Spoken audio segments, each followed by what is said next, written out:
జిల్లాలోని వెనుకబడిన తరగతుల మహిళలకు ఉచిత టైలరింగ్ శిక్షణను జిల్లా వెనుకబడిన తరగతుల సేవా సహకార సంఘం లిమిటెడ్ బీసీ కార్పొరేషన్ నిర్వహిస్తోందని జిల్లా కలెక్టర్ స్వప్నిల్ దినకర్ పుణ్కర్ అన్నారు.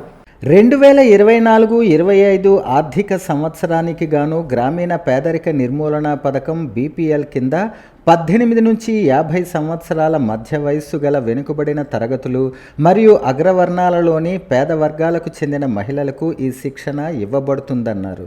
మహిళల అభివృద్ధికి తోడ్పడే ఈ శిక్షణలో పాల్గొనాలనుకునే అర్హులైన అభ్యర్థులు తమ పూర్తి వివరాల కోసం సంబంధిత గ్రామ, వార్డు సచివాలయం, మండల పరిషత్ అభివృద్ధి అధికారి లేదా మున్సిపల్ కమిషనర్ను సంప్రదించవచ్చన్నారు.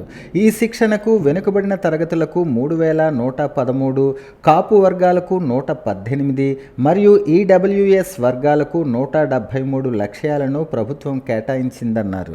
శిక్షణ పొందిన వారికి సర్టిఫికేట్ కూడా అందజేయబడుతుంది. మహిళలు ఈ అవకాశాన్ని సద్వినియోగం చేసుకోవాలని జిల్లా కలెక్టర్ కోరారు.